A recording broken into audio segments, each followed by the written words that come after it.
Embark on a mesmerizing voyage through the life and legacy of the incomparable Harry Belafonte. From his groundbreaking career as a trailblazing entertainer to his tireless advocacy for social justice causes, join us as we unravel the captivating story behind one of music's most influential icons. Delve into the depths of Belafonte's extraordinary journey, exploring his remarkable achievements, the love story with his devoted wife, and the legacy he leaves behind. Get ready to be inspired, moved, and captivated as we uncover the untold chapters of Harry Belafonte's life, from his magnificent houses to his enduring impact on the world. Harry Belafonte's journey into the world of entertainment is as captivating as his performances on stage and screen. Born Harold George Belafonte Jr. on March 1, 1927, in New York City, Belafonte's roots trace back to Jamaica, where both his parents hailed from. His formative years were split between the vibrant streets of New York and the lush landscapes of Jamaica, where he resided with his grandmother and received his early education at Wolmer's schools. Returning to New York, Belafonte continued his education at George Washington High School before embarking on a different path altogether, enlisting in the U.S. Navy during World War II. It was upon his return from military service that Belafonte's passion for the performing arts truly ignited. A chance encounter with the legendary actor Sidney Poitier at the American Negro Theater sparked a flame within him, leading him to pursue acting with fervor. In the late 1940s, Belafonte's journey into the world of performing arts took a significant turn as he immersed himself in acting classes at the New School's dramatic workshop. In 1949, Belafonte's talent caught the attention of the Roost record label, marking the beginning of his illustrious career as a recording artist. Teaming up with his friend Millard Thomas, Belafonte made his debut at the iconic Greenwich Village Jazz Club, the Village Vanguard, captivating audiences with his soulful performances and setting the stage for what was to come. In 1953, Belafonte signed with RCA Victor, a pivotal moment that would shape the trajectory of his musical career for the next 2 decades. It was in 1956 that Belafonte achieved mainstream success with his groundbreaking studio album, Calypso, a masterpiece that would etch his name into the annals of music history. Calypso not only became the first album in the world to sell over 1 million copies in a single year, but also introduced the iconic song, Day-O, Banana Boat Song, to the world, forever cementing Belafonte's place as a musical icon. Beyond the confines of the Calypso genre, Belafonte's versatility as an artist shone through as he delved into blues, folk, gospel, and show tunes. His live albums, recorded at Carnegie Hall in 1959 and 1960, including his rendition of the Jewish folk song Hava Nagila, further showcased his extraordinary talent and resonated with audiences around the world. One of the most notable collaborations in Belafonte's career was with the South African singer-songwriter and activist Miriam Makeba, with whom he recorded the Grammy Award-winning album An Evening with Belafonte Makeba in 1965. This partnership not only produced timeless music, but also championed the cause of social justice and cultural exchange, reflecting Belafonte's unwavering commitment to using his platform for positive change.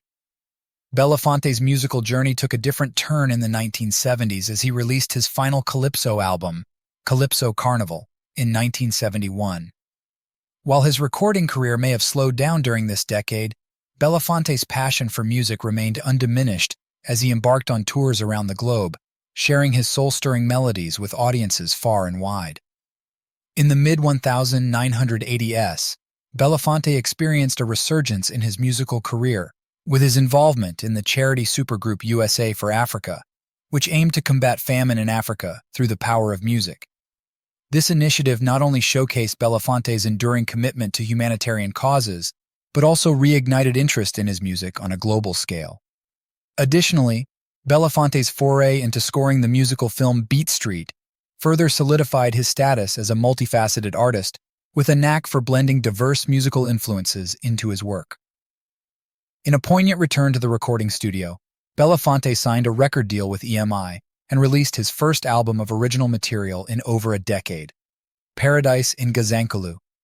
This powerful album featured protest songs that boldly criticized the injustice of apartheid in South Africa, reflecting Belafonte's unwavering dedication to using his music as a tool for social change. Despite retiring from professional singing after his final concert at an Atlanta opera benefit in late 2003, Belafonte's legacy as a musical pioneer and social activist continues to resonate with audiences worldwide. Belafonte's illustrious career in film began in 1953 with his acting debut in Bright Road, where he shared the screen with the talented Dorothy Dandridge. Their on-screen chemistry was undeniable, leading to further collaborations, including Otto Preminger's iconic musical film Carmen Jones in 1954, which solidified Belafonte's status as a leading man in Hollywood. In the ensuing years, Belafonte continued to captivate audiences with his dynamic performances in a diverse array of films. From the ensemble drama Island in the Sun in 1957 to the gripping film noir Odds Against Tomorrow in 1959, Belafonte showcased his versatility as both an actor and a producer, leaving an indelible mark on the cinematic landscape. In the 1970s, Belafonte made a triumphant return to the silver screen, starring alongside Sidney Poitier in the Western classic Buck and the Preacher and the action-packed crime comedy Uptown Saturday Night. His commanding presence and magnetic charisma endeared him to audiences once again, cementing his reputation as a Hollywood icon.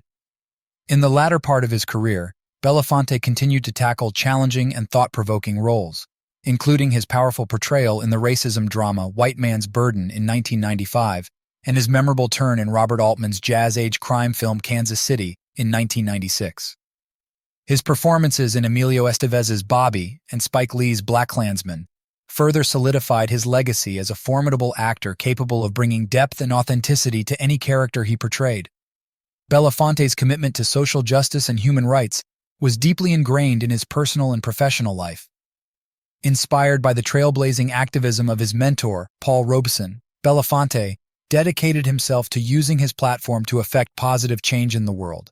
During the turbulent 1950s and 1960s, Belafonte emerged as a prominent figure in the civil rights movement, standing shoulder to shoulder with Martin Luther King Jr. and lending his voice to the fight against racial injustice. From financing the historic Freedom Rides to playing a pivotal role in organizing the monumental March on Washington in 1963, Belafonte's activism reverberated across the nation, galvanizing communities and sparking meaningful progress in the struggle for equality. His unwavering commitment to justice extended beyond the borders of the United States, as Belafonte became a leading voice in the global fight against apartheid in South Africa. His advocacy efforts played a crucial role in raising awareness and mobilizing support for the anti-apartheid movement, contributing to the eventual dismantling of the oppressive regime. In 1985, Belafonte's humanitarian spirit shone brightly as he helped orchestrate the historic charity single We Are the World, which raised millions of dollars for famine relief in Africa. His participation in the Live Aid concert further showcased his dedication to alleviating suffering and promoting solidarity on a global scale.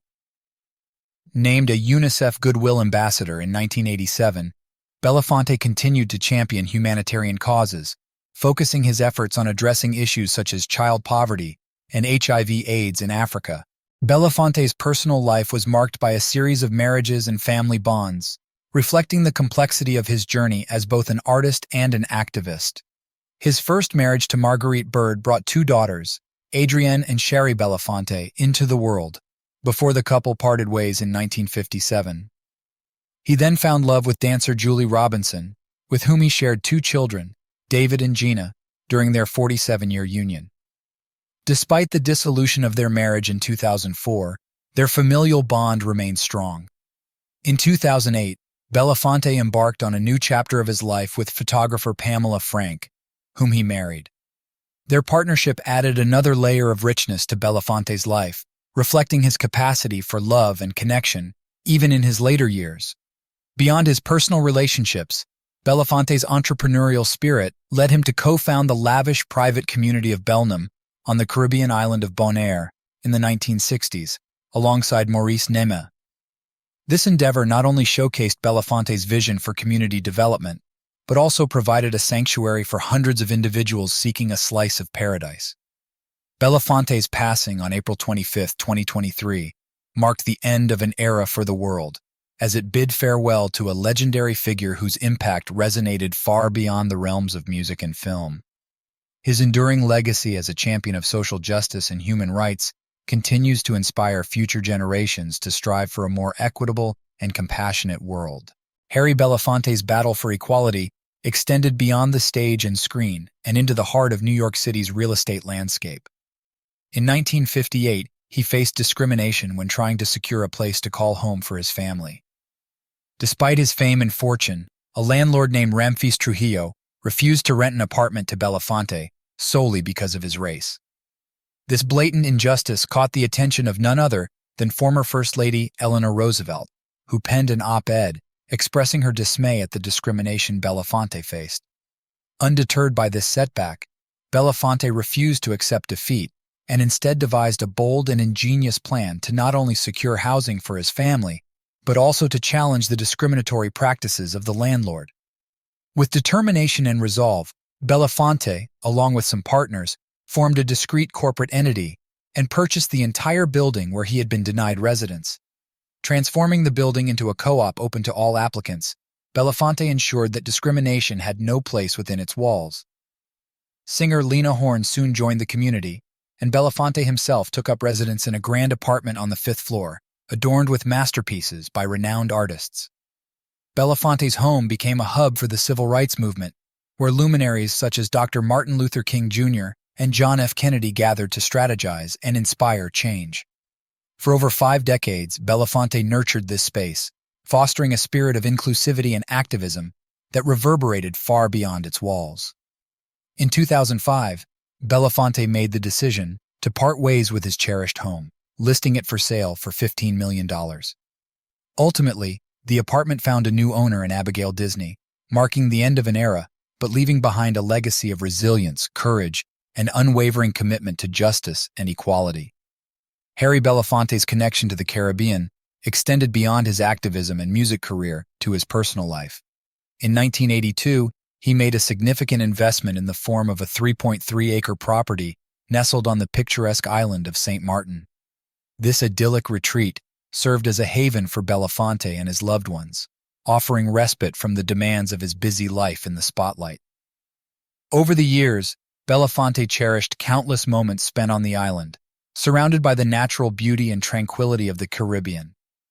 However, as life inevitably evolves, Belafonte made the decision to part ways with his beloved property in September 2005. The property, imbued with memories and cherished experiences, found a new owner, marking the end of an era for Belafonte's connection to St. Martin. Though no longer in his possession, the legacy of Belafonte's time on the island endures, a testament to the enduring bond between a man and the land he once called home.